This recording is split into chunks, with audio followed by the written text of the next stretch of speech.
영하 40도, 해발 1600m, 알타이 산맥 자락의 황무지. 40년 동안 이 땅에서는 쌀 한 톨이 나지 않았습니다. 흙을 한 중 쥐면 손끝이 하얗게 마르는 알칼리성 토양. 봄이면 메마른 모래바람이 쉴 새 없이 불고 겨울이면 살아있는 모든 것이 단단히 얼어붙는 죽음의 땅이었죠. 1981년부터 수많은 나라가 이곳에 도전장을 내밀었습니다. 중국이 왔고 일본이 왔습니다. 세계 최고라 불리던 농학자들이 줄지어 들어왔고 막대한 돈과 최신 장비를 아낌없이 쏟아부었죠. 그리고 그들은 모두 똑같은 결론을 두꺼운 보고서에 적어두고 이 땅을 등졌습니다. 이 땅에서 벼농사는 불가능하다. 저는 바로 그 결론이 정말 맞는지 마지막으로 확인하러 간 사람이었습니다. 30년간 아프리카와 중앙아시아의 사막, 건조지대만 보며 살아온 농학자였죠. 저는 오직 데이터를 믿었습니다. 숫자가 안 된다고 말하면 그건 정말 안 되는 거라고. 그렇게 평생을 살아왔습니다. 그래서 이번 일에도 별 기대가 없었습니다.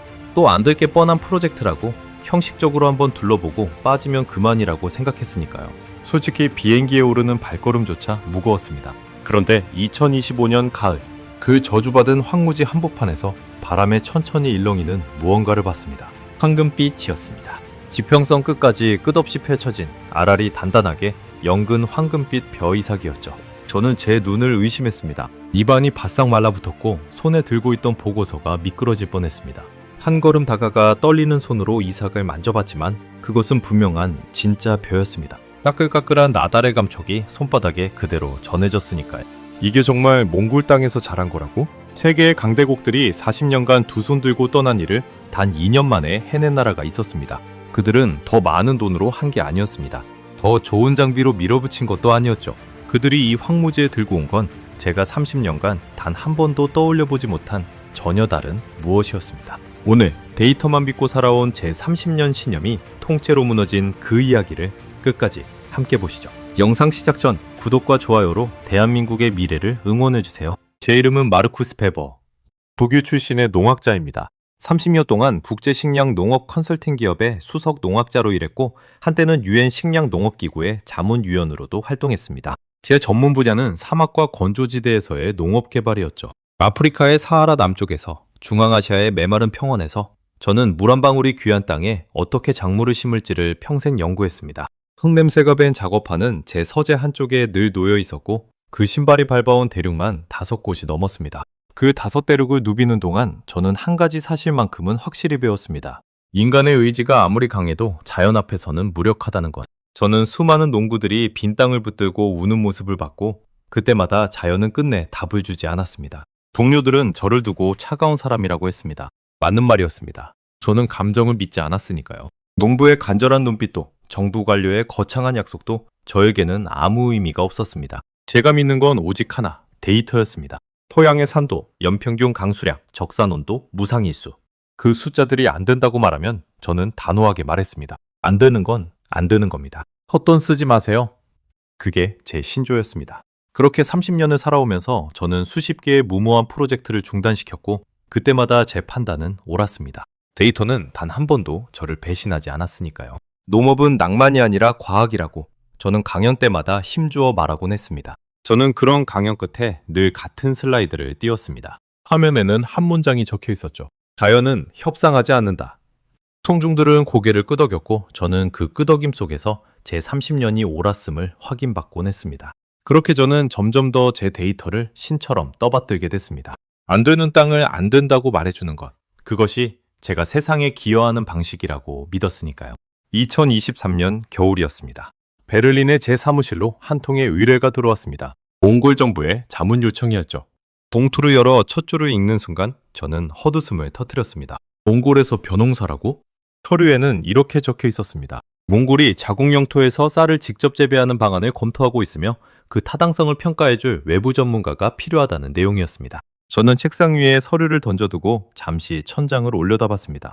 30년간 별별 의뢰를 다 받아봤지만 이건 그 중에서도 가장 비현실적인 축에 속했으니까요. 차라리 북극에서 바나나를 키우자는 제안이 더 그럴듯하게 들릴 정도였습니다. 저는 곧바로 자료를 뒤졌습니다. 그리고 제 예상은 정확히 들어맞았습니다. 몽골에서 벼를 키우려는 시도는 이번이 처음이 아니었습니다.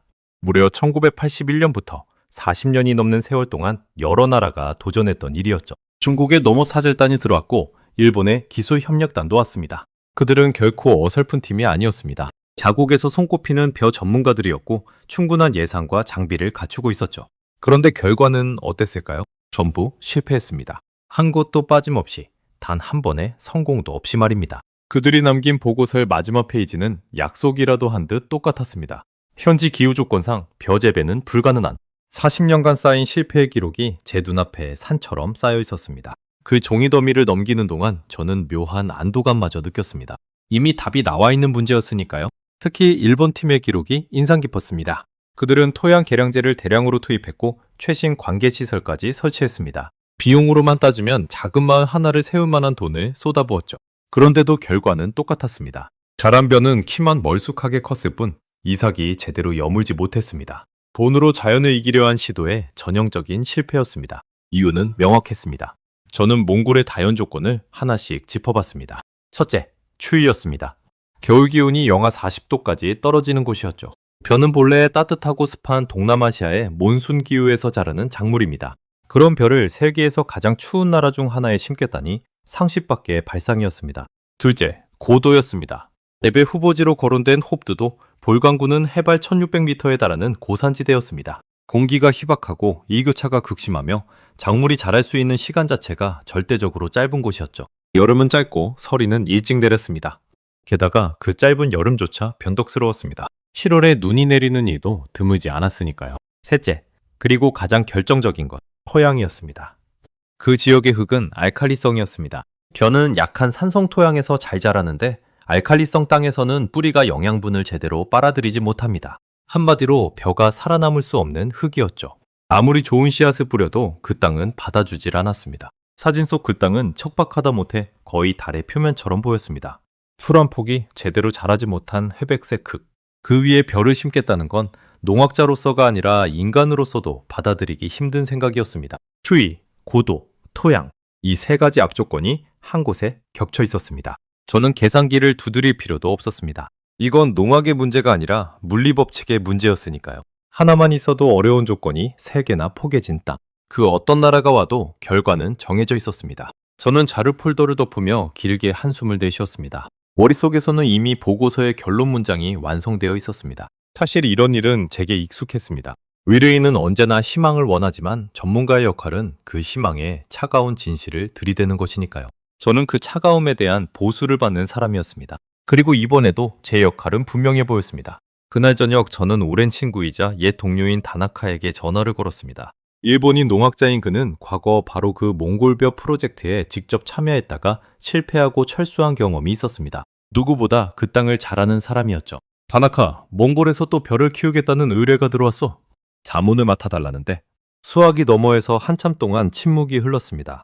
그리고 낮게 가라앉은 목소리가 들려왔죠. 마르쿠스, 가지마. 그 땅은 저주받았어.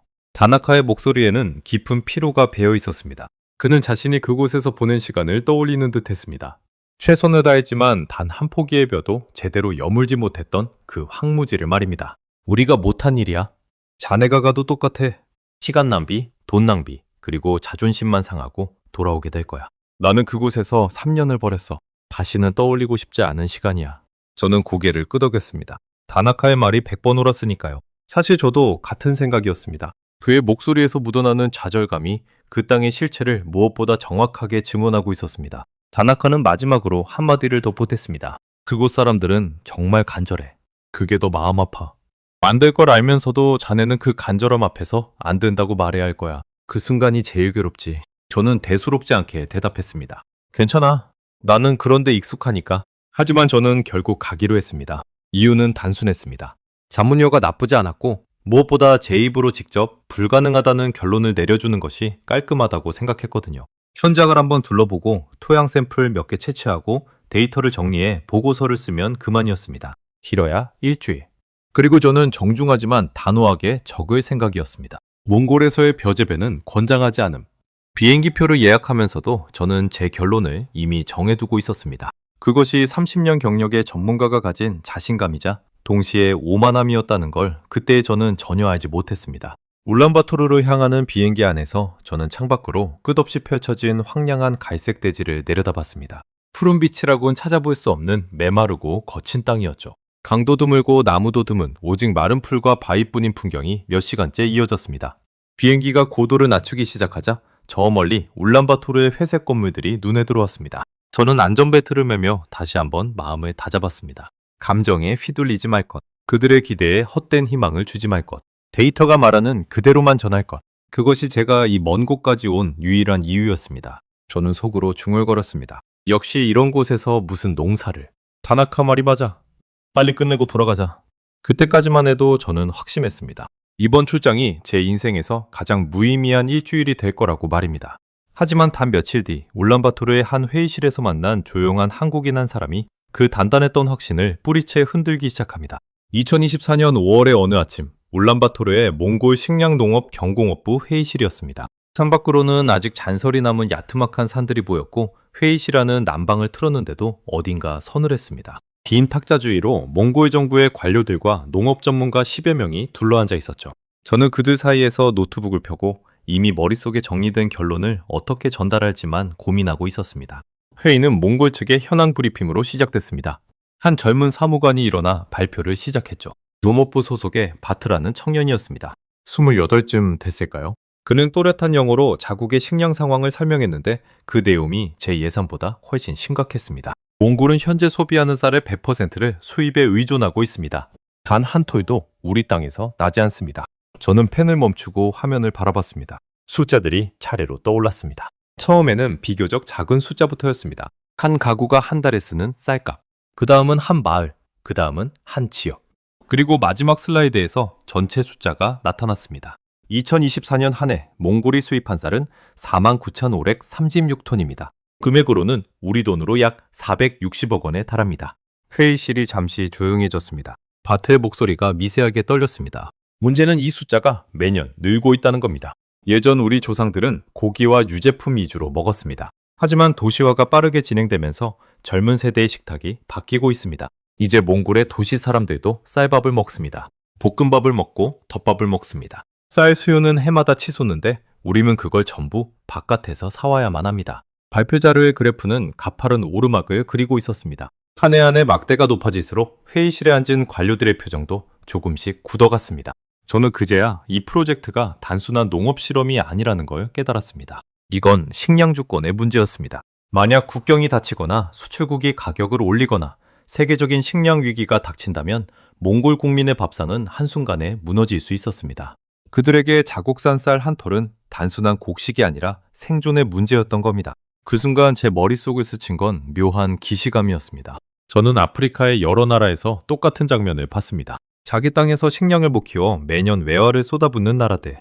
그러다 국제 곡물값이 한번 출렁이면 도시 전체가 굶주림에 빠지던 모습 말입니다. 몽골도 그 위태로운 줄 위에 서 있었습니다. 발표가 끝나자 자중의 시선이 저에게로 향했습니다.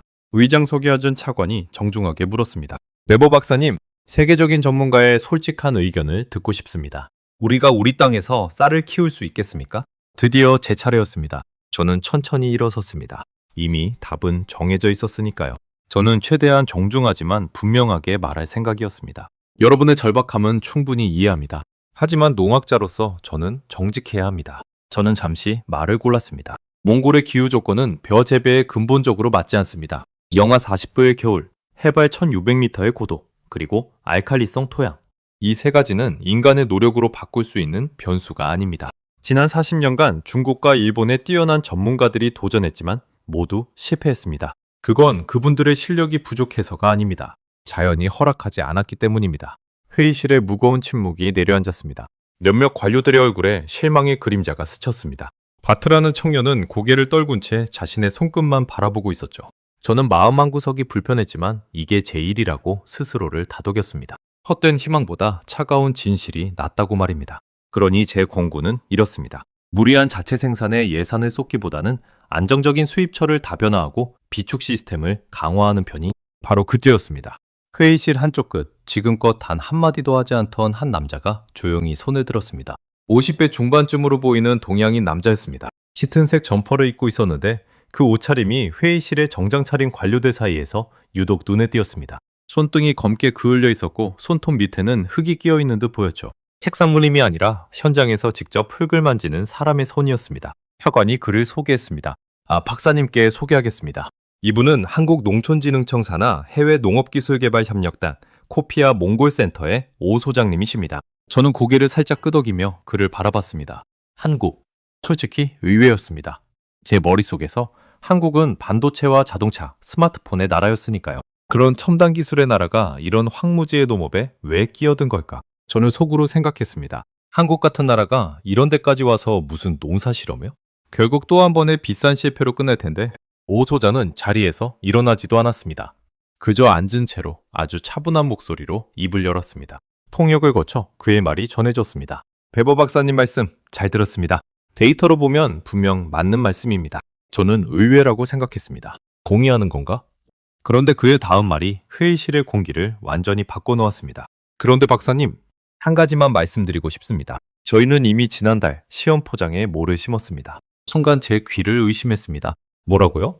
3,500제곱미터 규모의 시험 포장입니다. 돌강군에 있습니다. 비닐하우스 안에서 모를 키워 얼마 전 본론으로 옮겨 심었습니다. 지금 한참 뿌리를 내리고 있는 중입니다. 저는 잠시 할 말을 잃었습니다. 머릿속이 복잡해졌습니다. 모를 심었다고? 제가 방금 불가능하다고 단언한 바로 그 땅에? 검토 단계도 타당성 평가도 건너뛰고 이미 실행에 옮겼다는 말이었습니다. 저는 이걸 무모함이라고 불러야 할지 아니면 다른 무엇이라고 불러야 할지 알 수 없었습니다. 저도 모르게 헛웃음이 나오려는 걸 간신히 참았습니다. 그리고 약간은 날선 목소리로 되물었습니다. 소장님, 실례지만 그건 무모한 일입니다. 40년간 모두가 실패한 땅입니다. 토양은 알칼리성이고 무상일수는 턱없이 짧습니다. 모를 심었다고 해서 벼가 여무는 건 아닙니다. 키만 자라다 이삭 한 톨 못 맺고 끝난 사례를 저는 수도 없이 봤습니다. 오 소장은 제 말에 화를 내지도 변명을 하지도 않았습니다. 그저 잠시 저를 바라보더니 천천히 이렇게 답했습니다. 맞습니다. 여물지 않을 수도 있습니다. 하지만 박사님, 저희 생각은 조금 다릅니다. 안 된다고 적힌 땅이 저희가 가야 할 땅입니다. 저는 그 말을 듣는 순간 묘한 감정에 사로잡혔습니다. 30년간 수많은 사람을 만났지만 데이터로 안 된다는 걸 알면서도 저렇게 담담하게 그래도 한다고 말하는 사람은 처음이었습니다. 보통 그런 말은 무지에서 나오거나 아니면 허세에서 나옵니다. 그런데 오 소장의 눈빛에는 무지도 허세도 없었습니다. 오히려 모든 위험을 다 알고 있는 사람의 이상하리만치 단단한 평온함이 있었습니다. 통역사가 그 말을 옮기는 동안에도 오 소장은 시선을 피하지 않고 저를 똑바로 바라봤습니다. 도전적인 눈빛은 아니었습니다. 오히려 무언가를 깊이 확신하는 사람만이 가질 수 있는 잔잔하고 단단한 눈빛이었죠. 차관이 조심스럽게 끼어들었습니다. 네버 박사님, 어차피 시험 포장은 이미 운영 중입니다. 박사님께서 며칠 더 머무신다면 직접 현장을 보고 판단해 주시면 어떻겠습니까? 박사님의 데이터가 맞는지 아니면 한국팀의 시도가 맞는지 두 눈으로 확인하신 뒤에 보고서를 써주셔도 늦지 않을 겁니다. 순간 저는 망설였습니다. 어차피 결과는 뻔하다고 생각했으니까요. 가봤자 죽어가는 벼만 보고 올 거라고. 하지만 동시에 제 안에 무언가가 자꾸 그 시험 포장을 보고 싶어 했습니다. 도대체 어떤 사람들이 어떤 방법으로 모두가 포기한 땅에 다시 모를 심었는지 말입니다. 저는 결국 고개를 끄덕였습니다. 좋습니다. 보러 가죠. 하지만 미리 말씀드립니다. 제 보고서의 결론은 바뀌지 않을 겁니다. 오 소장은 그 말에 처음으로 옅은 미소를 지었습니다. 그리고 조용히 한마디를 덧붙였죠. 바뀌지 않으셔도 됩니다. 그저 직접 보시기만 하면 됩니다. 그날 저녁 저는 호텔방에서 좀처럼 잠을 이루지 못했습니다. 창밖으로 보이는 울란바토르의 밤하늘은 매섭게 맑았고 별빛이 유난히 또렷했습니다. 저는 침대에 누워 천장을 바라보며 낮에 들었던 오 소장의 말을 몇 번이고 곱씹었습니다. 안 된다고 적힌 땅이 저희가 가야 할 땅입니다. 데이터를 신봉하는 제 머리로는 도무지 이해할 수 없는 논리였습니다. 하지만 이상하게도 그 말은 쉽게 잊히지 않았습니다. 회의실을 나서며 저는 묘한 기분에 휩싸였습니다. 분명 제가 옳았습니다. 데이터는 거짓말을 하지 않으니까요. 그런데 왜 자꾸 그 한국인의 흙 묻은 손과 흔들림 없는 눈빛이 머릿속에서 떠나지 않는 걸까요? 사흘 뒤 저는 그 황무지로 향하는 낡은 차에 몸을 싣게 됩니다. 그리고 그곳에서 제 30년 신념에 첫 균열이 생기는 광경을 목격하게 됩니다. 사흘 뒤 새벽 저는 울란바토르를 떠나 서쪽으로 향했습니다. 헙드도 볼광군까지는 꼬박 하루가 걸리는 거리였습니다. 낡은 사륜구동 차량은 포장도로를 벗어나자마자 흙먼지를 일으키며 끝없는 초원과 황무지를 가로질렀습니다. 창밖 풍경은 점점 더 거칠어졌습니다. 푸른 풀밭이 사라지고 회백색의 메마른 땅이 지평선까지 펼쳐졌죠. 차가 덜컹일 때마다 제 어깨가 문에 부딪혔지만 저는 그저 창밖만 바라봤습니다. 가는 길에는 인적이 거의 없었습니다. 한참을 달려야 겨우 게르 한 채가 보였고 그마저도 풀을 뜯는 말 몇 마리와 함께였죠. 이렇게 외진 곳까지 한국 연구진이 들어와 흙을 만지고 있다는 사실이 차창 밖 풍경을 보며 점점 더 비현실적으로 느껴졌습니다. 운전대를 잡은 사람은 바트였습니다. 회의실에서 발표하던 그 젊은 사무관이었죠. 차는 몇 번이나 진창과 자갈밭에 빠질 뻔했고 그때마다 바트는 능숙하게 차를 빼냈습니다. 그는 이 길을 수십 번도 더 오갔다고 했습니다. 한국 연구진이 들어온 뒤로 울란바토르와 시험포장 사이를 오가며 통역과 안내를 도맡았다는 거였죠. 처음엔 또 실패할 게 뻔한 일에 왜 이렇게 애를 쓰나 싶었지만 시간이 지날수록 한국 사람들의 진심에 마음이 움직였다고 했습니다. 그는 하루 종일 운전하면서도 지친 기색 없이 가끔 저에게 자신의 이야기를 들려줬습니다. 박사님, 사실 저희 아버지도 농부셨습니다. 1980년대에 중국 사람들이 이 근처에 처음 벼를 심으러 왔을 때 아버지가 그 일을 도왔다고 하셨어요. 다들 들떠 있었답니다. 우리 땅에서도 쌀이 난다고. 바트는 잠시 말을 멈췄다가 핸들을 고쳐지며 이어갔습니다.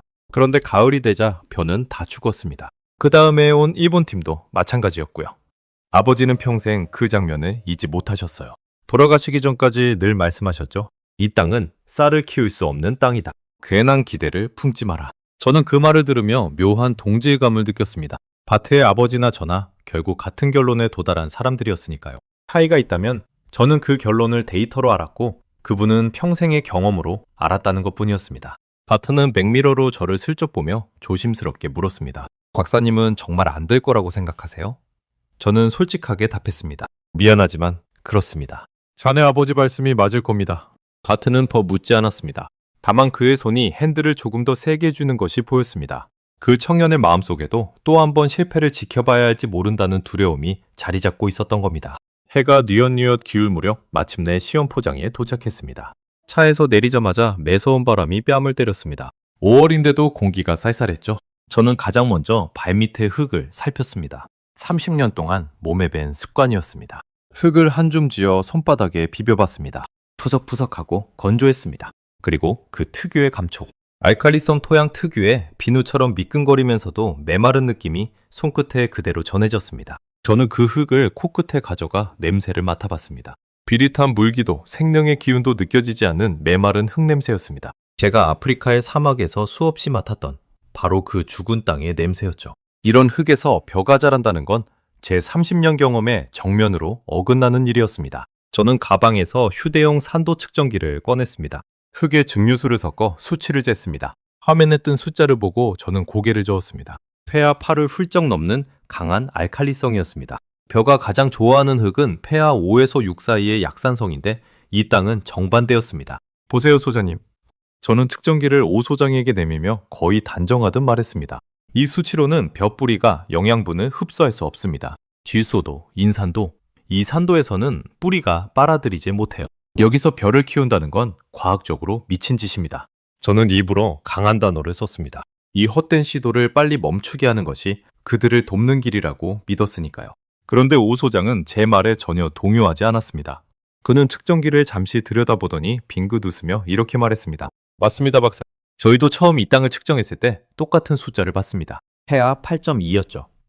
저는 의아했습니다. 알면서도 뭐를 심었다는 건가? 그래서 저희가 가장 먼저 한 일이 바로 이 흙을 바꾸는 거였습니다. 오 소장은 저를 비닐하우스 안쪽으로 이끌었습니다. 그곳에는 한국 연구원 몇 명과 몽고의 현지 직원들이 함께 일하고 있었습니다. 한국 연구원 한 명이 다가와 제게 인사를 건넸습니다. 그는 며칠째 현장에서 숙식하며 모의 상태를 관찰하고 있다고 했습니다. 그의 얼굴은 몽골의 강한 햇볕에 검붉게 그을려 있었고 작업복 무릎에는 마른 흙이 잔뜩 묻어 있었습니다. 책상에 앉아 보고서나 쓰는 연구자의 모습이 아니었습니다.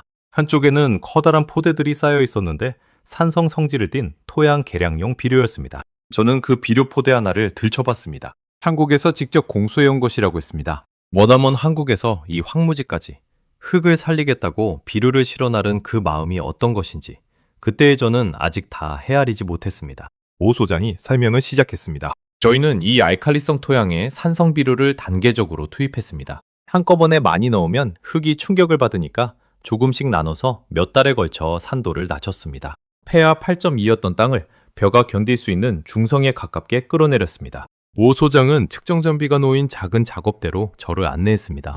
그곳에는 토양 산도를 날짜별로 기록한 표가 붙어 있었습니다. 폐하 8.2에서 시작해 7.8, 7.4, 그리고 점점 내려가 마침내 중성에 가까워진 숫자들의 행렬이었습니다. 몇 달에 걸친 끈질긴 기록이었습니다. 저는 그 숫자가 무슨 의미인지 누구보다 잘 알았습니다. 해아가 2만 차이 나도 토양의 성질은 10배씩 달라지니까요. 8.2에서 중성까지 끌어내렸다는 건 단순히 비료 몇 포대를 뿌린 게 아니라 흙의 화학적 성질 자체를 뒤바꿔 놓았다는 뜻이었습니다. 저는 그 표를 손가락으로 천천히 짚어내려가며 이들이 흘린 시간의 무게를 가늠해봤습니다. 이건 한순간의 운이 아니라 매일같이 흙을 측정하고 기록한 사람들의 땀이었습니다. 저는 순간 멈칫했습니다. 손에 들고 있던 측정기를 내려다봤습니다. 토양을 바꿨다고요? 산도 자체를? 네. 흙이 안 맞으면 흙을 맞춰주면 됩니다. 저는 그 단순하면서도 단단한 말 앞에서 잠시 멍해졌습니다. 흙이 안 맞으면 흙을 맞춰주면 됩니다. 그 한마디에는 제 30년 경력이 묻혀온 무언가가 담겨 있었습니다. 저는 늘 자연을 거스를 수 없는 절대적인 벽으로만 여겨왔습니다. 그런데 이 사람들은 그 벽을 마주하고도 묵묵히 한 걸음씩 그것을 깎아내고 있었던 겁니다. 저는 그 말에 잠시 아무 대답도 하지 못했습니다. 너무나 단순한 발상이었기 때문입니다. 사실 토양 계량은 농학의 기본 중에 기본입니다. 저도 모르는 기술이 아니었죠. 그런데 왜 저는, 그리고 지난 40년간 이 땅을 거쳐간 수많은 전문가들은 이 땅을 불가능한 상수로만 봤을까요? 우리는 모두 데이터를 보고 이 땅은 안 된다고 판정만 내렸지, 그럼 이 땅을 어떻게 바꿀까를 끝까지 파고들지 않았던 겁니다. 제 머릿속에서 무언가가 처음으로 삐걱거렸습니다. 하지만 저는 아직 인정할 수 없었습니다. 토양만 바꾼다고 해결될 문제가 아니었으니까요. 더 큰 벽이 남아있었습니다. 좋습니다. 토양은 어찌어찌 바꿨다 칩시다. 하지만 시간은요? 이곳의 무상의 수는 너무 짧습니다. 벼가 모에서 자라 이삭이 여물기까지 충분한 시간이 없습니다.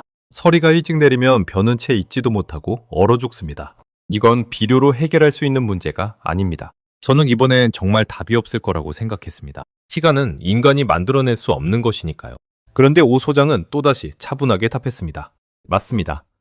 그래서 저희는 시간을 앞당겼습니다. 그 표현이 제 가슴을 묘하게 찔렀습니다. 시간을 앞당긴다. 저라면 결코 떠올리지 못했을 발상이었습니다. 저는 늘 주어진 시간 안에서 답을 찾으려 했지 시간 자체를 새로 만들어낼 생각은 하지 못했으니까요. 그는 비닐하우스 안쪽의 육묘시설로 저를 데려갔습니다. 그곳에는 작은 모판들이 가지런히 놓여 있었습니다.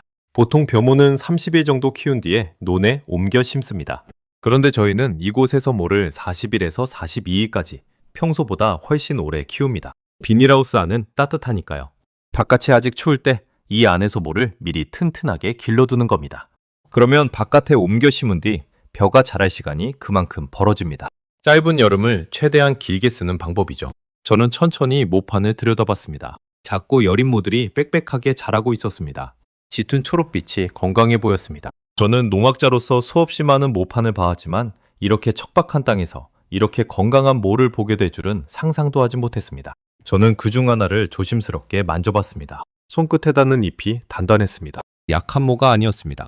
저는 모판 사이를 천천히 걸으며 한 줄 한 줄 살펴봤습니다. 모의 색이 고르고 키도 일정했습니다. 병든 잎도 시든 모도 거의 보이지 않았습니다.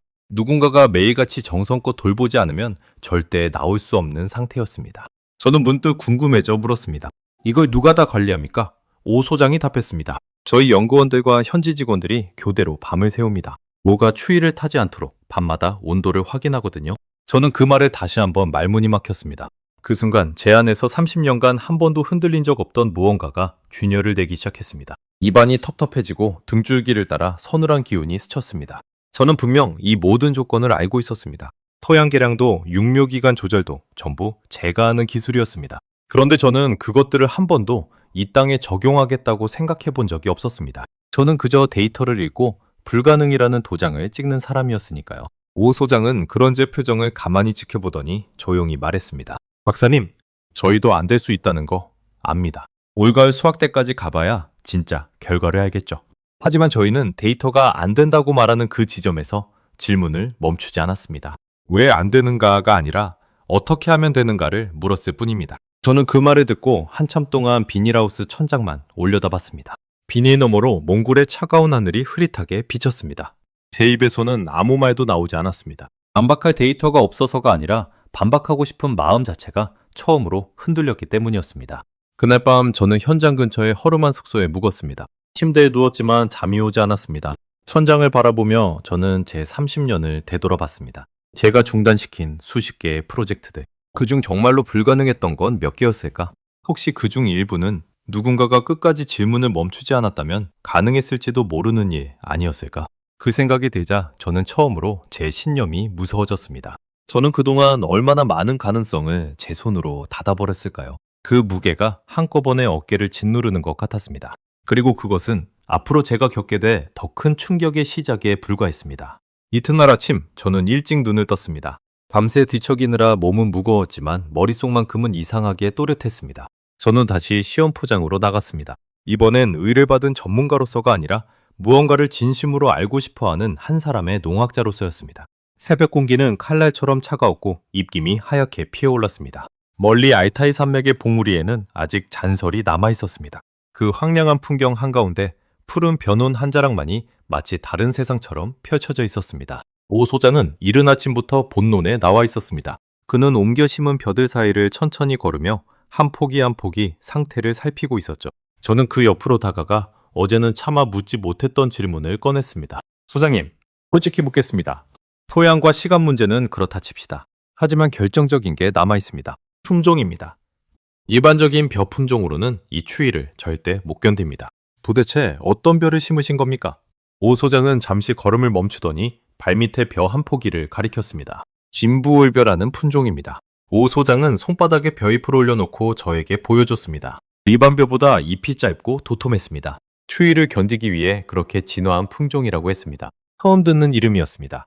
저는 고개를 갸웃했습니다. 세계의 주요 벼 품종은 거의 다 꿰고 있다고 자부했는데 그 이름은 어디서도 본 적이 없었으니까요. 한국 강원도의 고랭지에서 키우려고 1992년에 개발한 품종입니다. 강원도 산간 지역도 이곳처럼 춥고 여름이 짧고 서리가 일찍 내립니다.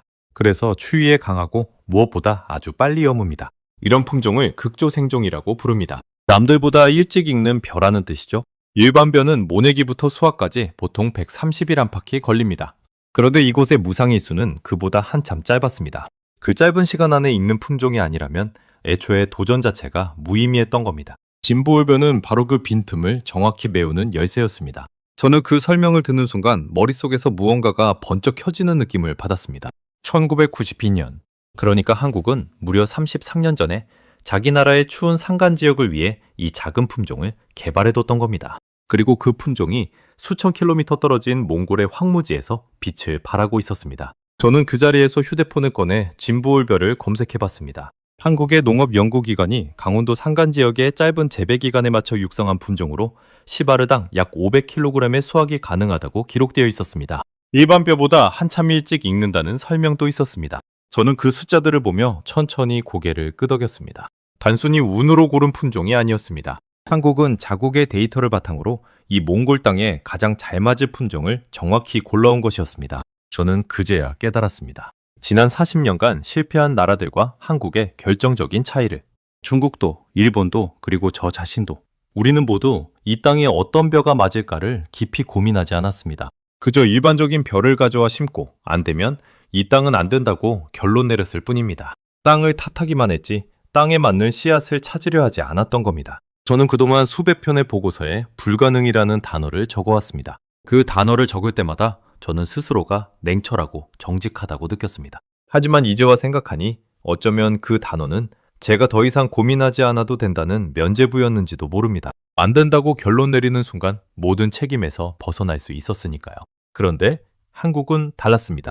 그들은 자기 나라의 가장 척박한 산간을 일구며 쌓아온 33년의 경험을 통째로 이 황무지에 가져왔습니다. 추위에 강한 품종, 토양을 바꾸는 기술, 시간을 벌어주는 육묘법, 그 모든 것이 하나로 맞물려 돌아가고 있었습니다. 게다가 한국은 이미 다른 곳에서도 비슷한 기적을 만든 경험이 있었습니다. 저는 그제야 떠올렸습니다. 한국이 과거 중동의 사막에서도 벼를 키워낸 적이 있다는 사실을, 물 한 방울 귀한 그 모래 땅에서도 한국 사람들은 끝내 벼 이삭을 맺게 했습니다. 추운 땅, 더운 땅, 마른 땅, 환경은 정반대였지만 그들이 가진 태도는 똑같았습니다. 안 되는 이유를 세는 대신 되게 만들 방법을 찾는 것 말입니다. 저는 그날 오전 내내 오소장을 따라다니며 제가 미처 보지 못했던 것들을 하나하나 확인했습니다. 온논 곳곳에는 작은 온도 기록계가 설치되어 있었습니다. 한국 팀은 낮과 밤의 온도 변화를 시간 단위로 기록하며 벼가 가장 잘 자랄 수 있는 조건을 끊임없이 찾고 있었습니다. 물을 대는 방식도 남달랐습니다. 차가운 지하수를 그대로 대면 벼가 냉해를 입으니 물을 얕은 웅덩이에 잠시 가둬 햇볕에 데운 뒤 논으로 흘려보냈습니다. 작은 디테일 하나하나가 모두 이 추운 땅을 위한 세심한 배려였습니다. 저는 그 정교함에 다시 한번 말을 잃었습니다. 저는 과거 제 실패들을 떠올렸습니다. 제가 자문했던 한 아프리카 프로젝트에서도 우리는 막대한 돈을 들여 관계시설을 짓고 비료를 쏟아부었습니다. 하지만 정작 그 땅과 기후에 맞는 작물 품종을 끝까지 찾지는 않았습니다. 결국 그 프로젝트도 실패로 끝났죠. 저는 그것을 자연의 한계라고 보고서에 적었습니다. 하지만 이제와 돌아보니 그건 자연의 한계가 아니라 우리의 게으름이었는지도 모릅니다. 저는 30년 농악 인생에서 수많은 품종을 다뤄봤습니다. 가뭄에 강한 밀, 병충해에 강한 옥수수, 염분에 강한 보리. 하지만 그 품종들은 대부분 거대 종자기업이 막대한 자본을 투입해 상업적으로 개발한 것들이었습니다. 그런데 진보의 벼는 달랐습니다. 이건 돈을 벌기 위한 품종이 아니라 자기 나라의 가난한 산골 농부들이 밥을 굶지 않도록 만든 품종이었습니다. 그 출발점 자체가 제가 알던 농업의 논리와는 전혀 달랐습니다. 저는 그 아프리카 농부들의 얼굴을 아직도 기억합니다. 제가 이 땅은 안 됩니다 라고 통보했을 때 그들의 눈에서 빛이 꺼지던 그 순간을 말입니다. 저는 그것을 전문가의 정직함이라 불렀습니다. 하지만 어쩌면 저는 그들의 희망을 너무 쉽게 짓밟아온 건 아니었을까요? 손끝이 차갑게 식어가는 게 느껴졌습니다. 30년간 쌓아온 제 확신이 모래성처럼 허물어지는 소리가 제 안에서 또렷이 들렸습니다. 그런데 그날 저를 가장 크게 흔든 것은 따로 있었습니다. 그건 기술도 품종도 아니었습니다. 오 소장과 함께 논두렁을 걷던 중이었습니다. 저는 벼 사이사이로 자라난 잡초들을 봤습니다. 그런데 이상했습니다. 보통 이런 규모의 논이라면 제초제를 뿌려 잡초를 한 번에 처리합니다. 그런데 이곳의 잡초는 누군가가 일일이 손으로 뽑아낸 흔적이 역력했습니다. 흙이 헤집어진 자국, 뿌리째 뽑혀 한쪽에 쌓인 잡초더미. 저는 의아해서 물었습니다. 제초제를 안 쓰십니까? 오 소장은 머쓱하게 웃으며 답했습니다. 이 외진 곳까지 적절한 제초제를 구해오는 게 쉽지 않았습니다. 게다가 첫 재배라 토양이나 벼에 어떤 영향을 줄지 확신할 수 없었고요. 그래서 그냥 저희가 손으로 뽑았습니다. 저는 순간 제 귀를 의심했습니다. 손으로 이 넓은 논의 잡초를 전부 손으로 뽑았다는 말씀입니까? 네. 연구원들하고 현지 직원들하고 다 같이요. 허리 펴기 힘들긴 했지만 뭐 별 수 있나요? 저는 그 잡초 더미 앞에 쪼그려 앉아 한참을 들여다봤습니다. 흙이 부드럽게 헤집어져 있었습니다. 기계로 한 일이라면 흙이 거칠게 파였을 텐데 이건 분명 사람의 손길이었습니다. 누군가 어린 벼가 다칠까봐 한 포기 한 포기 조심스럽게 매만진 흔적이었죠. 저는 그 자국에서 이들이 이 땅에 쏟은 시간의 무게를 다시 한번 느꼈습니다. 저는 그 자리에 멈춰 섰습니다. 그리고 다시 한번 논을 둘러봤습니다. 3,500제곱미터. 이 넓은 땅의 잡초를 기계도 약품도 없이 사람들이 무릎을 꿇고 두 손으로 하나하나 뽑아낸 겁니다. 영하의 추위와 뜨거운 햇볕을 번갈아 견디며 몇 주, 몇 달에 걸쳐서 말입니다. 바트가 옆에서 조용히 거들었습니다. 박사님, 처음엔 저도 이해가 안 됐어요. 그냥 약 뿌리면 될 걸 왜 저렇게 고생을 하나 싶었죠. 그런데 한국 분들이 그러시더라고요. 첫 농사는 땅이랑 친해지는 과정이라고. 땅이 뭘 좋아하는지 직접 손으로 만져봐야 한다고요. 그 말을 듣는 순간 제 안에서 무언가가 또 한 번 무너졌습니다. 그 순간 가슴 한가운데가 뜨겁게 조여왔습니다. 숨을 쉴 때마다 명치 어딘가가 묵직하게 눌리는 기분이었죠. 저는 그동안 농업을 철저하게 과학으로만 봐왔습니다. 토양 성분, 강수량, 기온, 수확량. 모든 것을 숫자로 환산하고 효율로 따졌습니다. 그런데 이 한국 사람들은 그 숫자 너머에 있는 무언가를 알고 있었습니다. 그들에게 이 논은 단순한 실험장이 아니었습니다. 그들은 이 땅을 마치 갓 태어난 생명을 돌보듯 대하고 있었습니다. 잡초 하나를 뽑을 때도 행여 어린 벼의 뿌리가 다칠까봐 조심스럽게 손을 놀렸을 겁니다. 그건 기술이 아니었습니다. 그건 마음이었습니다. 저는 오 소장을 돌아보며 떨리는 목소리로 물었습니다. 소장님은 이게 왜 그렇게 중요하십니까? 어차피 한국은 쌀이 남아도는 나라 아닙니까? 굳이 머나먼 황무지까지 와서 이렇게까지 하실 이유가... 오 소장은 한참 동안 별을 바라보다가 천천히 입을 열었습니다. 박사님, 한국도 옛날엔 굶었습니다. 제 부모님 세대는 보릿고개라는 걸 겪으셨어요. 쌀 한 톨이 얼마나 귀한지 우리는 뼈저리게 압니다. 그래서 우리가 가진 걸 나누고 싶었습니다. 돈을 주는 게 아니라 우리 땅에서 쌀을 키워낸 그 방법을 나누고 싶었어요. 물고기를 주는 게 아니라 물고기 잡는 법을 알려주는 거죠. 그게 한때 도움을 받았던 우리가 이제 갚아야 할 빚이라고 생각합니다.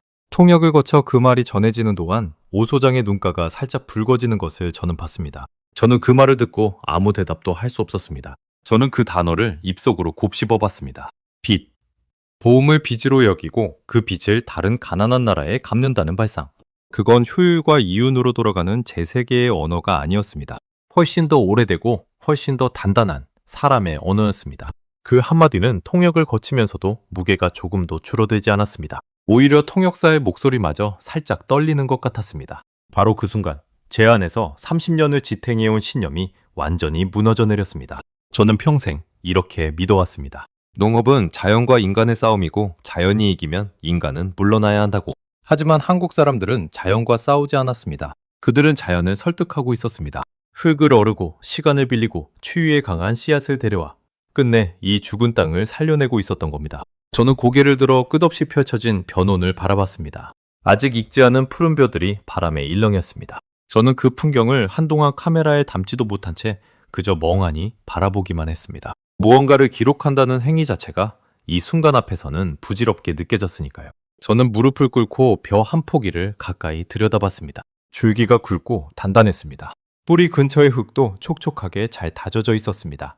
이 한 포기를 키우기 위해 얼마나 많은 손길이 오갔을지 저는 가늠조차 할 수 없었습니다. 제가 평생 봐온 어떤 청단 농장보다도 이 작은 시험 포장이 더 정교하고 더 따뜻했습니다.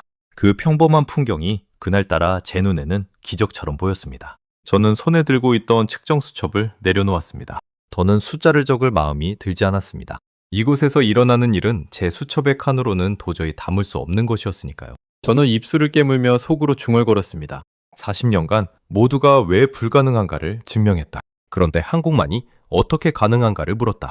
그것이 강대국들이 40년간 끝내 넘지 못한 벽을 한국이 단 2년 만에 넘어선 진짜 이유였습니다.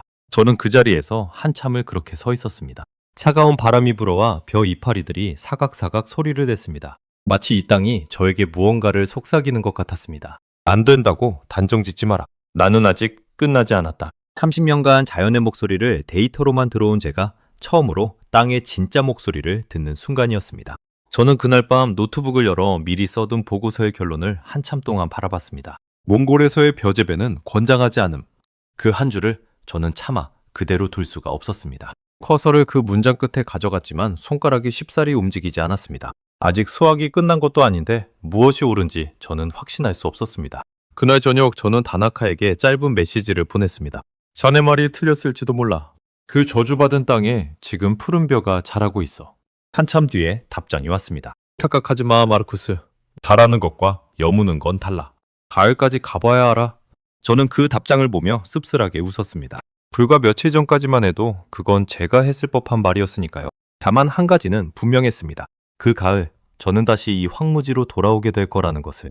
그날 저는 오 소장에게 한 가지를 부탁했습니다. 수확하는 날 저를 꼭 불러주십시오. 제 두 눈으로 직접 보고 싶습니다. 오 소장은 말없이 고개를 끄덕였습니다. 그의 손이 제 어깨를 가볍게 두드렸습니다. 흙 묻은 거칠지만 따뜻한 손이었습니다. 그로부터 넉 달이 흘러 2025년 9월이었습니다. 저는 약속대로 다시 몽골행 비행기에 올랐습니다. 봄에 떠날 때와는 전혀 다른 마음이었습니다. 그때는 형식적인 검토를 끝낼 생각뿐이었지만 이번엔 비행기에 오르기 며칠 전부터 잠을 설쳤습니다. 정말 벼가 여물었을까? 혹시 다나카의 말처럼 자라기만 하고 끝내 이삭을 맺지 못한 건 아닐까? 그 생각이 머릿속에 떠나지 않았습니다. 월광군으로 향하는 차 안에서 저는 창밖을 뚫어지게 바라봤습니다. 옆자리에는 바트가 다시 운전대를 잡고 있었습니다. 그는 봄과 달리 내내 말이 없었습니다. 다만 가끔 백미러로 저를 바라보는 그의 눈빛에는 봄에는 없던 묘한 떨림이 담겨 있었습니다. 저는 그 떨림이 두려움인지 기대인지 알 수 없었습니다. 어쩌면 둘 다였을지도 모릅니다. 봄에는 회백색이던 풍경이 가을빛으로 물들어 있었습니다. 그리고 마침내 저 멀리 시험 포장이 시야에 들어오는 순간이었습니다. 저는 숨을 멈췄습니다. 황금빛이었습니다. 봄에 제가 봤던 그 푸른 모들이 넉 달 사이에 황금빛으로 변해 끝없이 일렁이고 있었습니다. 잘 여문 벼 이삭들이 제 무게를 못 이겨 고개를 숙이고 있었죠. 바람이 불 때마다 황금빛 물결이 논 전체를 가로질러 출렁였습니다. 저는 차가 채 멈추기도 전에 문을 열고 뛰어내렸습니다. 그리고 논으로 달려갔습니다. 벼 이삭 하나를 떨리는 손으로 붙잡았습니다. 묵직했습니다. 나달이 빈틈없이 가득 차 있었습니다. 쭉정이가 아니었습니다. 진짜였습니다. 진짜 쌀이 이 황무지에서 연근 겁니다. 저는 그 이삭을 코끝에 가져가 봤습니다. 갓 여문 벼 특유의 고소하고 구수한 곡식 냄새가 났습니다. 봄에 이 땅에서 맡았던 그 죽은 흙 냄새와는 정반대였습니다. 생명의 냄새였습니다. 다리에 힘이 풀려 저도 모르게 그 자리에 주저앉았습니다. 무릎이 흙에 닿는 것도 느끼지 못했습니다. 저는 그저 멍하니 끝없이 펼쳐진 황금빛 들판을 올려다봤습니다. 주변을 둘러보니 그 황금빛 들판 곳곳에서 사람들이 분주히 움직이고 있었습니다. 한국 연구원들과 몽골 현지 직원들이 함께 별을 베고 나달을 털고 무게를 달고 있었습니다. 그들의 얼굴에는 하나같이 지친 기색과 함께 무엇과도 바꿀 수 없는 뿌듯함이 번져 있었습니다. 넉 달 전 제가 봤던 밤을 새워가며 모를 돌보던 바로 그 사람들이었습니다. 눈앞이 뿌옇게 흐려졌습니다. 손등으로 눈가를 닦았지만 자꾸만 시야가 번졌습니다.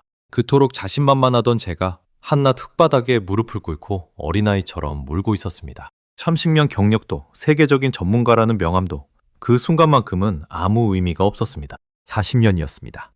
1981년부터 무려 40년이 넘는 세월 동안 그 누구도 이 땅에서 보지 못한 풍경이었습니다. 중국도, 일본도, 그리고 한때 저 자신도 절대 불가능하다고 단언했던 바로 그 일이 지금 제 눈앞에서 황금빛으로 출렁이고 있었습니다. 오 소장이 천천히 제게 다가왔습니다. 그의 얼굴은 한층 더 검게 그을려 있었고 눈가에는 깊은 주름이 잡혀 있었습니다. 넉 달간 이 땅을 지키느라 얼마나 고생했을지 그 얼굴이 모든 걸 말해주고 있었습니다. 그는 제 옆에 나란히 서서 황금빛 들판을 함께 바라봤습니다. 수확량을 측정했습니다, 박사님. 오 소장이 조용히 입을 열었습니다. 4개 품종을 심었는데 그중 진부올벼가 가장 좋은 결과를 냈습니다. 10아르당 약 500kg. 한국의 일반적인 농과 견주어도 결코 뒤지지 않는 수확량입니다. 이 죽었던 땅에서요. 진부올벼 외에 함께 심은 다른 품종들도 저마다 다른 결과를 냈지만 중요한 건 이 땅에서 벼가 여물 수 있다는 사실 자체가 증명됐다는 것이었습니다. 단 한 번의 성공이 40년의 불가능을 통째로 뒤집은 겁니다. 저는 그 숫자를 듣는 순간 다시 한번 가슴이 먹먹해졌습니다. 500kg. 봄까지만 해도 0이었던 땅, 40년간 단 한 톨도 내주지 않던 땅에서 나온 숫자였습니다. 0에서 500. 그 사이의 거리는 숫자로는 도저히 표현할 수 없는 것이었습니다. 봄에 측정했던 그 알칼리성 토양, 짧은 무상일수, 영하 40도의 겨울. 그 모든 악조건이 여전히 그 자리에 있었습니다. 자연은 조금도 양보하지 않았습니다. 다만 사람이 바뀌었을 뿐입니다. 자연을 탓하던 사람들 대신 자연을 끈질기게 설득한 사람들이 이 땅에 들어온 겁니다. 그때 저만 치서 한 청년이 달려왔습니다. 바트였습니다. 그런데 그의 얼굴이 온통 눈물 범벅이었습니다. 그 단단하던 청년이 아이처럼 울고 있었습니다. 그는 황금빛 벼 이삭을 두 손에 가득 움켜쥐고 떨리는 목소리로 말했습니다. 박사님, 제 아버지가요, 평생 이 땅에서 쌀이 나는 걸 보고 싶어 하셨어요. 1980년대에 중국 사람들이 왔을 때부터 평생을요. 그런데 끝내 못 보고 돌아가셨습니다. 바트는 말을 잇지 못하고 한참을 흐느꼈습니다. 그러더니 벼 이삭을 가슴에 꼭 끌어안으며 하늘을 올려다봤습니다. 아버지가 평생 보지 못한 그 황금빛을 제가 지금 봅니다. 아버지, 보고 계세요? 우리 땅에서 우리 쌀이 났어요. 저는 봄에 회의실에서 봤던 고개를 떨군 채 손끝만 바라보던 그 청년을 떠올렸습니다. 제 입으로 불가능하다고 말했을 때 그 누구보다 절망했던 사람이 바로 바트였습니다. 그런 그가 지금 황금빛 별을 끌어안고 환하게 울고 있었습니다. 저는 제 봄의 말이 이 청년에게 얼마나 큰 상처였을지를 그제야 가슴 깊이 깨달았습니다. 저는 그 장면을 바라보며 더는 눈물을 참을 수가 없었습니다. 한나라의 40년 한이 풀리는 순간이었습니다. 한 청년이 돌아가신 아버지에게 바치는 황금빛 약속이었습니다.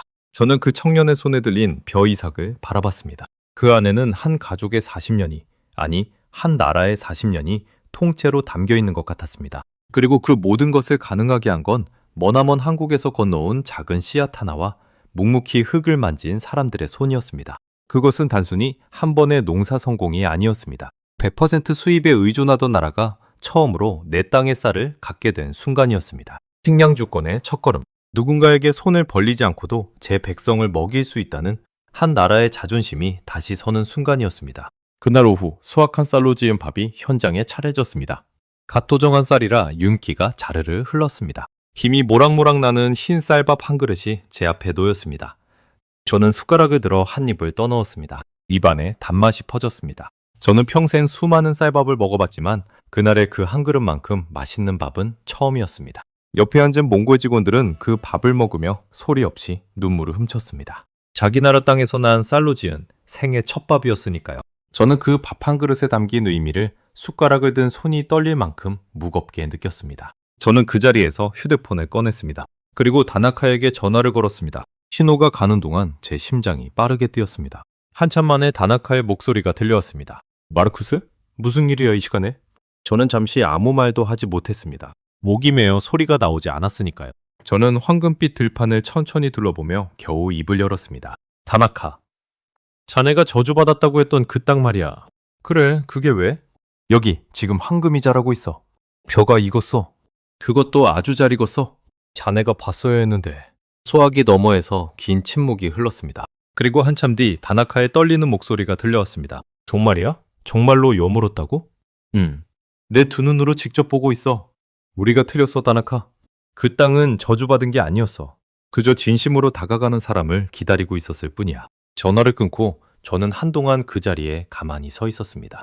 가을 햇살이 황금빛 들판 위로 따뜻하게 쏟아졌습니다.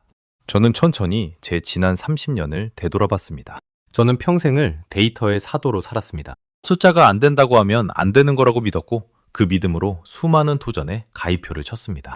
저는 그것이 정직이라고 생각했습니다. 하지만 이제 알았습니다.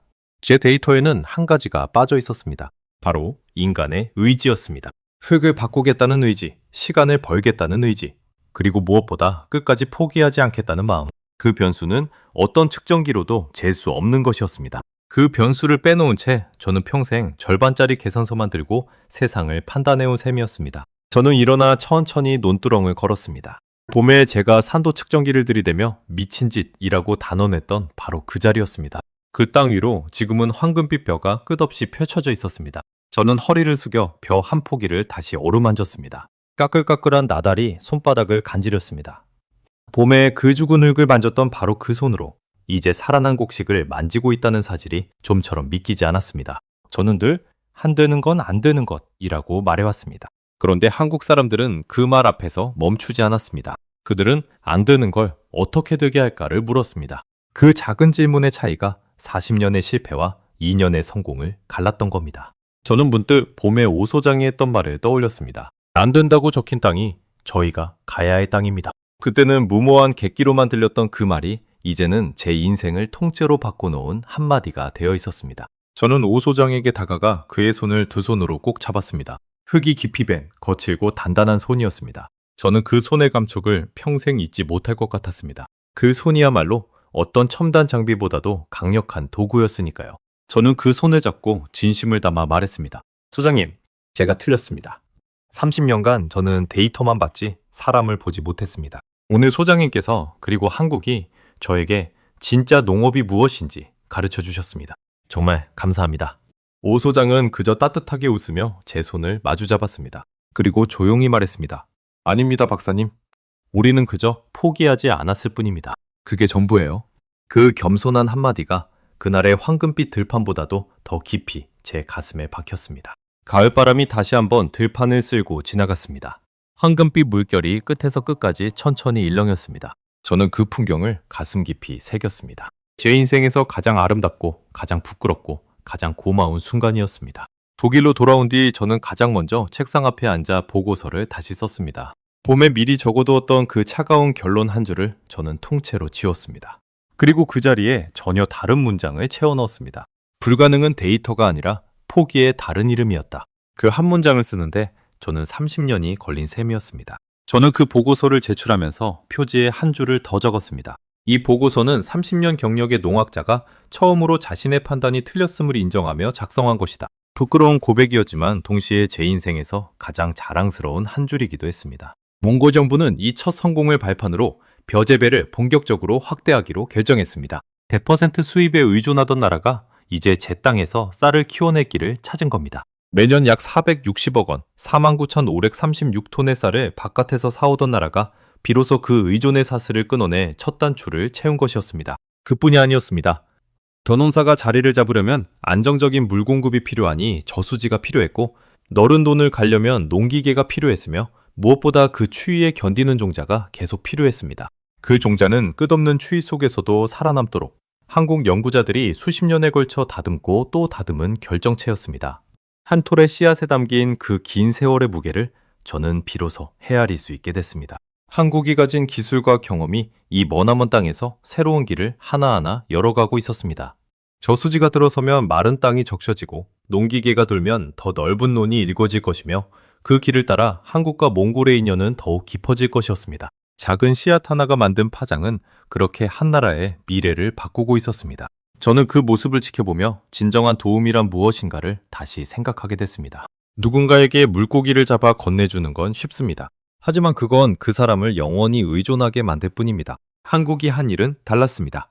그들은 물고기 잡는 법을, 그것도 가장 척박한 바다에서 물고기를 잡는 법을 끈기 있게 가르쳤습니다. 그래서 이제 몽골은 한국이 떠난 뒤에도 스스로 그 길을 이어갈 수 있게 된 겁니다.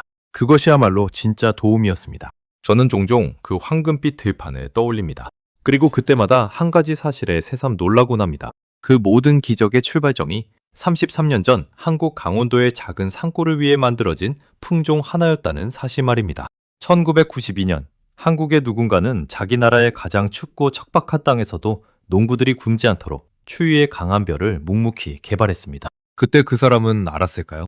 자신이 만든 그 작은 씨앗이 33년 뒤 수천 킬로미터 떨어진 몽골의 황무지를 황금빛으로 물들이게 될 줄을, 어쩌면 그분은 평생 그 사실을 모른 채 세상을 떠났을지도 모릅니다. 하지만 그가 흘린 땀은 시간을 건너뛰어 끝내 머나먼 땅에서 꽃을 피웠습니다. 진짜 위대한 일은 늘 그렇게 이름 없는 누군가의 묵묵한 헌신에서 시작되는 법입니다. 저는 한국이라는 나라를 다시 공부하기 시작했습니다. 그러자 놀라운 사실들이 줄줄이 보이기 시작했습니다. 불과 반세기 전만 해도 한국은 세계에서 가장 가난한 나라 중 하나였습니다. 다른 나라의 원조를 받아 겨우 끼니를 잇던 나라였죠. 그런데 그 나라가 지금은 자기들이 받았던 것보다 훨씬 더 많은 것을 세계에 되돌려주고 있었습니다. 원조를 받던 나라에서 원조를 주는 나라로. 그렇게 완전히 입장이 바뀐 사례는 인류 역사에서 손에 꼽을 만큼 드뭅니다. 그리고 그 변화의 밑바닥에는 바로 몽골에서 제가 본 그 끈기와 따뜻함이 깔려 있었습니다. 저는 거기서 한국이라는 나라의 진짜 저력을 봤습니다. 그건 반도체나 자동차 같은 화려한 첨단 기술이 아니었습니다. 자기 나라의 가장 낮고 가난한 곳을 끝까지 살피고 그 경험을 결코 버리지 않고 쌓아온 끈기였습니다. 그리고 그렇게 쌓은 것을 한때 자신들이 받았던 도움을 기억하며 더 어려운 나라에 아낌없이 나누는 따뜻함이었습니다. 저는 가끔 바나카와 통화를 합니다. 그도 이제는 예전처럼 그 땅은 저주받았다는 말을 하지 않습니다. 지난번 통화에서 그는 이렇게 말했습니다. 마르쿠스, 우리가 평생 자연의 한계를 측정하는 사람이었다면 한국 사람들은 그 한계를 넓히는 사람이었던 것 같아. 저는 그 말에 깊이 고개를 끄덕였습니다. 그 짧은 한마디는 통역도 필요 없이 곧바로 제 가슴에 박혔습니다. 한계를 재는 사람과 한계를 넓히는 사람. 그 둘의 차이가 결국 이 모든 이야기의 핵심이었습니다. 평생 데이터만 믿어온 한 늙은 농학자가 인생의 끝자락에서야 비로소 배운 게 있습니다. 세상에는 측정기로 잴 수 없는 변수가 있다는 것. 그건 흙을 향한 마음이고 사람을 향한 정성이며 끝까지 포기하지 않는 의지입니다. 강대국들은 그 변수를 무시한 채 왜 안 되는가만을 40년간 증명했습니다. 그건 한국이 과거 중동의 사막에서 벼를 키워냈을 때도, 지금 몽골의 황무지에서 벼를 키워냈을 때도 변함없이 작동한 단 하나의 원리였습니다. 하지만 한국은 그 변수를 가슴에 품고 어떻게 되는가를 단 2년 만에 보여줬습니다. 가끔 저는 바트에게서 사진을 봤습니다.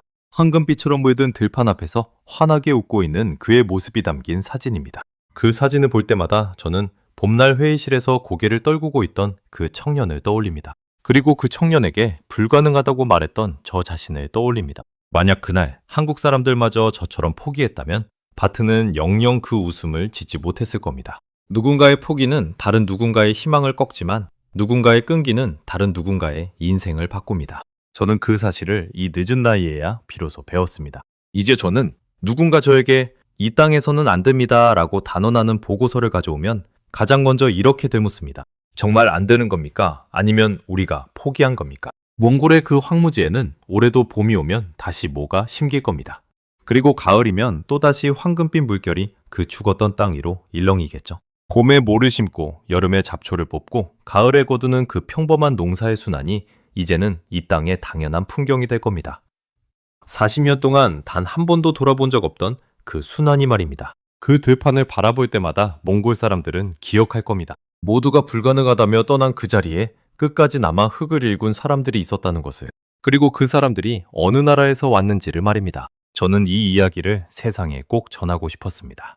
진짜 위대함은 가장 화려한 곳이 아니라 모두가 등을 돌린 가장 척박한 곳에서 조용히 피어난다는 것을요. 산줌의 황무지를 황금빛 들판으로 바꾼 그 작은 씨앗과 따뜻한 손길처럼 말입니다. 우리는 늘 강한 것, 빠른 것, 화려한 것에 눈길을 빼앗깁니다.